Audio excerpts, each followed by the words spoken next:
마태복음 27장 11절부터 26절 함께 읽겠습니다.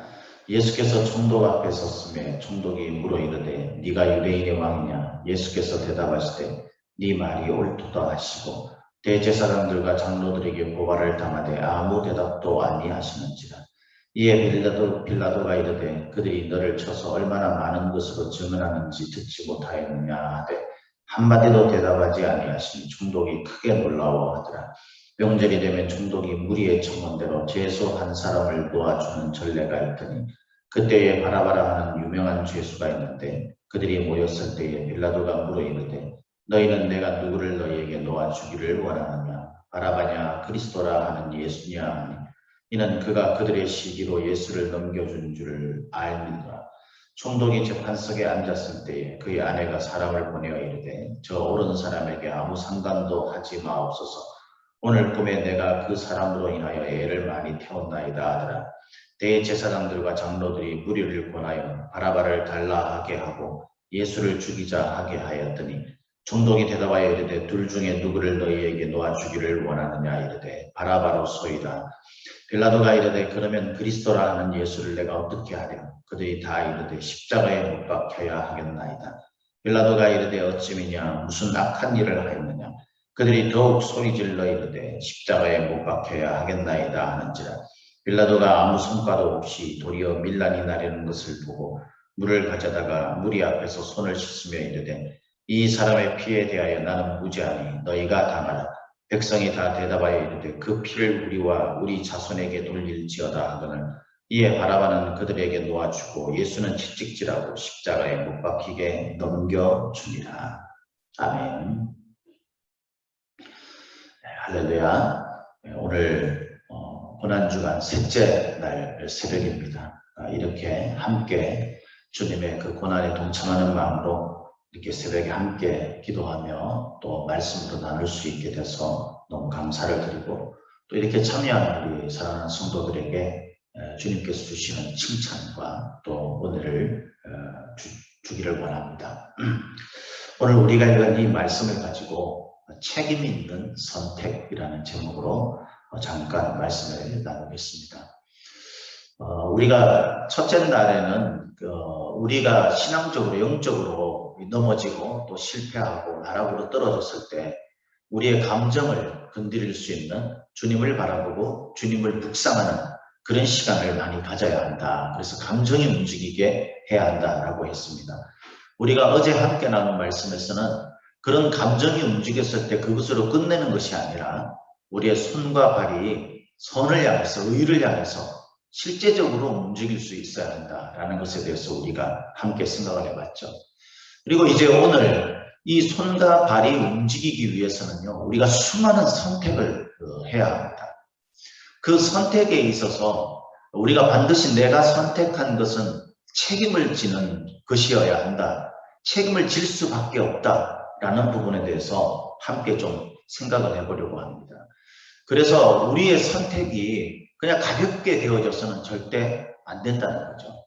신중하고 또 진지하게 고민해서 그것을 일단 선택을 했다면 그 선택에 대한 책임을 우리가 고스란히 질 수밖에 없고 또 져야 한다는 겁니다. 요즘 뭐 선택 그러면은 선거 때만 되면 나오는 말이잖아요. 그리고 올바른 선택을 해야지 된다. 우리 남양주 지역에 새롭게 하는 그런 선거가 아니기 때문에 뭐 서울이나 부산 뭐 이런 데라서 좀 관심이 좀 덜 할 수는 있겠지만 그러나 우리가 이런 선거 뭐 또 대선이나 총선이나 뭐 지방선거나 이런 여러 선거들을 할 때 그때에는요 우리가 좀 책임감 있게 그 일에 동참을 해야 되고 그러기 위해서는 우리가 진지하고 신중하게 어떤 부분들을 잘 파악을 해야 합니다. 오늘 우리가 읽은 이 말씀에 예수님은 드디어 이제 총독 빌라도에게 넘겨지게 되었죠. 그 본디오 빌라도에게 우리가 고난을 받았다고 계속 그 사도신경을 할 때 하지 않습니까? 그 빌라도에게 옮겨져서 그 빌라도로 말미암아서 이제 최종적인 판결을 받게 됩니다. 최종적인 판결에는 여러 사람들이 섞여 있죠. 이제 소위 말해서 그 피고라고 할 수 있겠죠. 그 예수님이 계시고 그 다음에 예수님을 고발한 그런 무리들과 그를 함께 동조하는 그런 그 사람들, 이 사람들이 있습니다. 그리고 재판자의 위치에서 그것을 판결하는 빌라도가 있습니다. 우리 인생의 참된 재판장은 살아계신 우리 주 예수 그리스도밖에 없습니다만, 세상에는 많은 사람들이 자신이 때로는 판결을 해야 되는 상황이, 선택을 해야 되는 상황이 생기기도 하고 또 선택을 받는 위치에 있기도 합니다. 이때 우리가 어떻게 선택을 하느냐에 따라서 우리는 상당히 다른 결과를 끌어낼 수도 있고 또 만나게 된다는 것도 분명한 사실인 것을 알아야 합니다.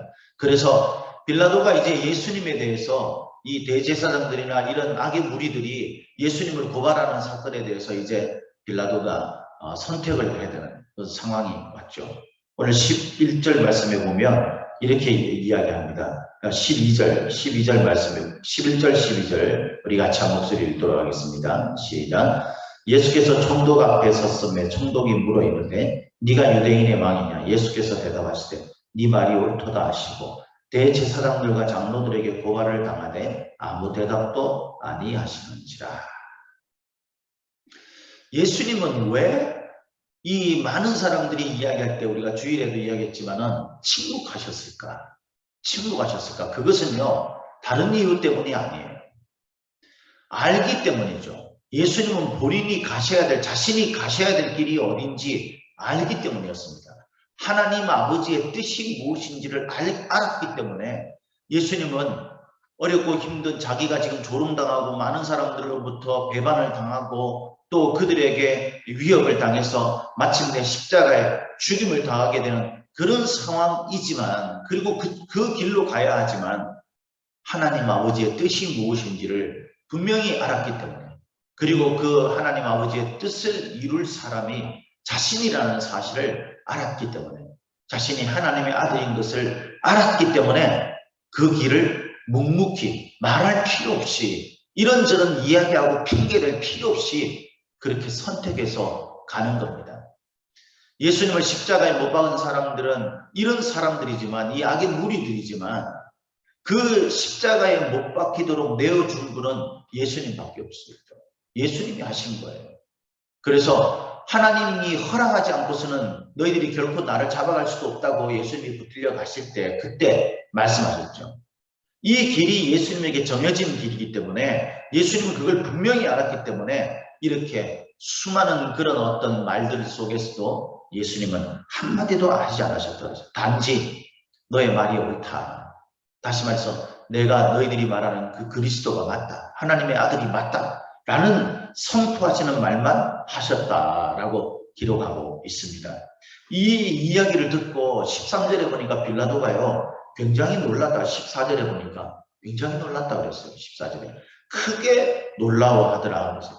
세상 상식을 뛰어넘는 그런 어떤 모습이잖아요. 예수님. 다른 사람들 같으면 뭐 난리를 쳤겠죠. 근데 예수님은 그렇게 하지 않았어요. 그러니까 세상 상식적으로 이해를 해볼 때 이 도대체 예수님이 왜 침묵하시는지 이해를 못하는 겁니다. 왜 그렇습니까? 알지 못하기 때문이죠. 이들은 알 수가 없는 거 아닙니까? 예수님과의 깊은 관계 속에 있지 않고 예수님과의 어떤 그런 깊은 대화를 나누지 않은 상황 속에서 알 수가 없죠. 그러니까 예수님이 이렇게 하는 것을 보고 놀라워했다고 그랬어요. 근데 여기 크게 놀라워하다라는 이 놀라웠다라는 이 단어가요, 두려워하다라는 뜻도 포함되어 있는 단어입니다. 그러니까 이 빌라도의 마음속에는 막 이 두려움이 임한 거예요. 이건 보통 사람이 아니라는 거죠. 어쩌면 그가 말한 게 사실일지도 모른다라는 아마 생각에 수많은 그런 생각들이 일어났을 겁니다. 거기에다가 더불어서 이 빌라도의 아내가 어떻게 했습니까? 오늘 본문에 보니까 빌라도의 아내가 와가지고 꿈을 꿨는데 이 예수라는 분 때문에 자기가 심히 어려움을 겪었다. 그러니까 절대 이 예수님을 해하는 일에 당신이 동참하면 안 된다라고 빌라도의 아내가 이야기를 했어요. 그러니까 빌라도가 얼마나 더 마음이 심란했겠습니까? 어쩌면 이 예수라는 사람이 자기가 말하는 그 그리스도가 자기라는 이야기가 맞을지도 모른다라는 생각을 했을 수도 있겠죠. 왜냐하면 두려울 정도로 크게 놀랐으니까 예수님의 반응에 대해서. 그런 수많은 갈등이 있었음에도 불구하고 결국 빌라도는 어떤 선택을 하게 됩니까? 예수님을 넘겨주게 됩니다. 왜 그렇습니까? 24절에 그에 관한 이유를 이렇게 설명하고 있습니다. 우리 성경을 한번 보도록 하겠습니다. 24절 같이 함께 읽겠습니다. 시작. 빌라도가 아무 성과도 없이 도리어 밀란이 나르는 것을 보고 물을 가져다가 무리 앞에서 손을 씻으며 이르되 이 사람의 피에 대하여 나는 무죄하니 너희가 담아라. 밀란이 날까봐. 다시 말해서 자신이 통치하고 있는 상황 속에서 그 반역들이 일어나고 난리가 일어나게 되면 거기에 대한 책임중이나 책임을 본인이 져야 하기 때문에 자신이 그 로마의 가이사 황제에게 눈밖에 날 것에 대한 두려움이 있었던 거죠. 그것이 어쩌면 이 자가 자기가 말한 것이 사실일지도 모른다라는 생각보다도 더 컸던 겁니다. 저와 여러분들도 어떤 선택의 기로에 있었을 때 그때 빌라도 같은 그런 마음을 가질 때가 있지 않습니까? 아, 이거는 하나님이 말씀하시는 것 같은데, 하나님이 나에게 원하는 것 같은데, 이거는 분명히 하나님의 뜻인 것 같은데, 우리가 하나님의 뜻을 잘 모르겠다라고 이야기하지만 사실 우리 마음속에 깊이 진지하게 신중하게 어떤 선택에 대해서 생각을 하고 묵상을 하게 되면, 하나님께 기도하며 묻게 되면 우리는 대부분의 경우 답을 얻어요. 답을 얻지 못하는 게 오히려 이상한 거 아닙니까? 하나님이 살아계신데 그 하나님의 마음이 어떨까? 이것을 말씀을 읽으면서 기도하면서 깊이 생각하면 하나님의 마음이 뭔지, 하나님이 무엇을 원하는 것인지 그걸 우리가 제대로 알지 못하는 경우가 얼마나 될까요? 별로 없을 거예요. 그런데 왜 사람들이 하나님의 뜻을 잘 모르겠다라고 이야기를 합니까? 그것은 세상에서 그 선택으로 인해서, 하나님을 향한 선택으로 인해서 나에게 어떤 위협이 오고 손해가 오고 내가 불편을 겪고 하고 싶지 않는 내 마음이 있고 이런 것들로 인해서 갈등하기 때문에, 그렇기 때문에 하나님의 뜻이 분명히 나와 있음에도 불구하고 나 하나님의 뜻을 잘 모르겠다, 그렇게 우리가 핑계를 대는 겁니다. 그리고 최종적으로는 내 마음속에 빌라도처럼 세상의 반응들, 세상에서 내가 겪어야 할 것들, 내 마음속에 일어난 인간적인 것들, 이런 것들이 더 큰 거죠. 더 중요한 거죠. 그러니까 하나님이 나에게 사인을 주고 나에게 말씀을 하시고 내 마음속에 하나님의 뜻이 분명히 서 있음에도 불구하고, 하나님의 뜻이 무엇인지를 알음에도 불구하고 우리의 선택은 세상에서 원하는 것, 내 마음이 원하는 것으로 향하는 경우가 훨씬 많습니다. 빌라도가 바로 그런 것입니다. 하나님은 이 빌라도가 예수 그리스도를 십자가에 못 박혀 죽이게 한 원흉이라고 사도신경을 통해서 지속적으로 이야기를 하고 있습니다. 그죠?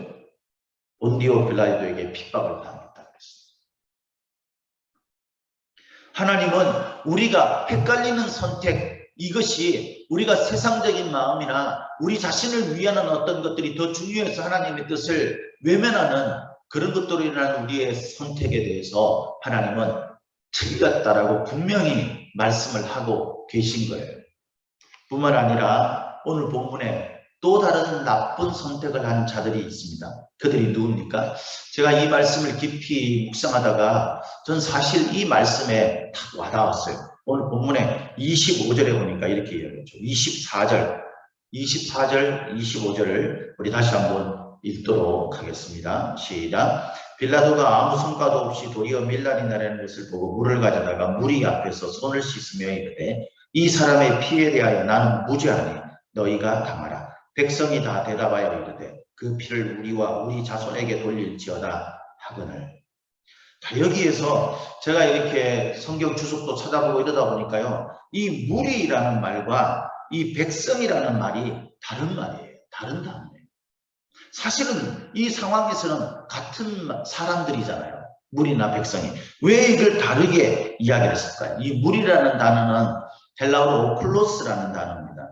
이건 어떤 단어냐면요, 21장 9절 말씀에 나오는 나귀를 타고 예수님께서 예루살렘 성에 입성하실 때, 그때 종려나무를 꺾어서 막 그걸 흔들고 땅에다 치면서 자기 옷을 벗어다가 나귀 위에 깔고 또 그 앞에 깔고 이러면서 호산나 다윗의 자손으로 오시는 이여 이렇게 큰 소리로 찬양하며 외쳤던 자들, 그 자들이 바로 이 오클로스라는 단어를 쓰는 자. 근데 백성이라는 단어는요, 라오스라는 단어. 이 단어는 하나님과 언약의 민족, 하나님과 언약의 자손, 그 이스라엘 백성들을 이야기할 때에 이 단어를 쓰는 거예요. 그러니까 여러분, 이들이 결국은 한 사람인데 하나님은 지금 예수님을 향해서 예수를 십자가에 못 박으라 라고 난리를 치고 있는 이 자들이 바로 호산나라고 외쳤던 예수님이 입성할 때 그 자들이고, 이 자들이 바로 누구냐면 바로 하나님과 언약을 맺은 이스라엘 백성이라는 것을 말하는 거예요. 저와 여러분들이 예수님을 믿고 있는 사람들입니다. 우리는 분명히 예수님을 믿어요. 그래서 우리 마음속에는 예수님이 우리를 구원해 줄 것을 믿고 주님을 향한 우리 신앙의 삶을 사는 거죠. 그런데 여러분, 우리가 순간순간 상황 하나님의 뜻이 분명한데도 불구하고 우리가 그것을 따르지 않고 내가 세상의 어떤 관점이나 내 마음속에 일어나는 욕구나 이런 여러 가지 이야기들을 빌라도와 같이 이 백성들과 같이 이런저런 이유를 대면서 하나님의 뜻을 외면하며 삶을 살 때, 그때 하나님의 언약 백성인 우리가 하나님을, 예수님을 향해서 예수님이 나의 주님이라고 외치고 주님이라고 우리가 고백했던 우리가 바로 예수님을 십자가에 못 박으라고 그렇게 지금 광문하면서 외치고 있는 이 사람들과 동일한 악한 자들이 될 수밖에 없다라는 것을 말씀하는 것으로 느껴졌어요. 이들은 23절에 보니까 빌라도가 예수님을 이렇게 너희들이 이렇게 하는 게 잘못됐다, 왜 그러냐 이렇게 말렸을 때에도 이들이 보인 반응이 뭡니까? 그들이 더욱 소리 질러 이르되, 더욱 소리 질러 이르되, 이 소리 지르다라는 이 단어가요, 자발적으로 소리 지르다라는 뜻이에요. 이들이 원해서 하는 거예요. 어쩔 수 없이가 아니에요. 잘못 알았기 때문이 아니라 본인들이 지금 예수님을 십자가에 못 박기를 원했던 겁니다. 그것도 더욱 맹렬하게, 맹렬하게. 우리가 신앙의 흔들림이 있을 때, 우리의 신앙이 나락으로 떨어졌을 때, 여러분 정말 우리가 겉모습은 그렇게 드러나지 않지만 여러분 우리가 완고하고 맹렬하게 예수님을 향해 신앙의 삶을 거부하고 있지 않습니까? 우리 자발적으로요. 하나님이 우리에게 그것을 원하시는 게 아니잖아요. 그러나 예수님은 침묵하셨어요. 왜? 알았기 때문에. 그 길을 향해서 분명히 가고 있는 겁니다. 이런저런 말할 필요도 없어요. 그냥 주님을 향해 가면 되는 겁니다. 신앙의 길은 바로 그런 것입니다. 주님을 향해 따르는 길은 이런저런 핑계대고 이유대고 이럴 필요가 없는 거예요. 왜 그렇습니까? 우리가 주님을 분명히 안다면, 예수님이 하나님의 뜻을, 아버지의 뜻을, 아버지를 분명히 알았기 때문에 그 길을 묵묵히 갔던 것처럼 저와 여러분들도 분명히 안다면 가는 거예요. 우리가 정말 예수 그리스도를 내 마음속에 믿고 안다면 우리는 분명한 믿음의 선택을 할 수밖에 없습니다. 그리고 해야 합니다. 이 선택에는 책임이 따릅니다. 우리가 하나님으로부터 어떤 결과를 얻게 된다고 믿는다면 여러분 이 선택을 해도 우리 마음속에는 안심이 있는 거죠. 두려워할 필요가 없어요. 왜? 믿음의 결과를 알지 않습니까? 저와 여러분들이 그것들을 모른다면 문제가 되지만 알고 있지 않습니까? 그러면 그 선택을 하는 거죠. 우리가 책임있게 그 일을 할 수 있는 거예요. 그러나 여러분 알지 못하는 사람들은 책임있는 선택을 할 수 없어요. 불안한 거죠. 이 선택을 해서 내가 세상으로부터 어떤 그런 결과를 얻게 될지, 내가 하고 싶은 거 못하게 되고 이런 결과를 얻게 된다는 생각이 있는 거죠. 그러니까 뚜렷하지 않는 신앙을 가진 사람들은요, 책임있게 선택을 하지 못하는 겁니다. 믿음의 선택을. 저와 여러분들이 지금 신앙의 결단을 내리고 손과 발을 움직여서 신앙의 행동으로 나가지 못하는 이유는 다른 이유가 있는 게 아니에요. 뭐 내가 이런 것 때문에 그런 인간적인 것들이 이유가 되는 게 아니라 딱 하나 이유밖에 없는 겁니다. 그것은 내가 지금 주님에 대해서 희미해진 거예요. 내 신앙이 지금 나락으로 떨어진 것밖에 아닌 거예요. 그렇죠. 우리가 정신을 차리고 주님을 향해서 다시 신앙을 붙들고 나가야 되는 거예요. 내가 책임있게 믿음에 대해서 분명히 안다면 그런 선택을 하고 손과 발을 움직여야 되는 것입니다. 저나 여러분들은 수많은 선택 앞에 놓여 있습니다. 그죠? 이 선택에 어떤 선택을 하느냐에 따라서 그에 따른 결과의 책임은 그 선택한 사람이 고스란히 다 지는 것입니다. 우리가 하나님을 믿는다면 하나님이 우리에게 부여하신 이 땅의 삶 속의 선택을 여러분 하나님에서 똑바로 아는 대로 여러분 우리가 아는 믿음대로 그렇게 책임있게 선택하시기 바랍니다. 주께서 우리가 선택한 그것에 대해 멸관을 씌워주시고 잘했다 칭찬하며 반가이 임하실 뿐만 아니라 우리를 위해 예배에 놓으신 그 초소에 우리를 맞아들이고 우리가 영원히 보좌 중앙에 계신 그 보좌 위에 계신 우리 주 예수 그리스도를 직접 두 눈으로 보면서 슬픔과 눈물과 괴로움과 병과 죽음이 없는 그 영원한 생명의 삶을 누리게 되는 결과를 얻게 된다는 것을 아는 대로 책임있게 믿음의 선택을 하는 저와 여러분들이 되시기를 예수님의 이름으로 축복합니다. 축복합니다.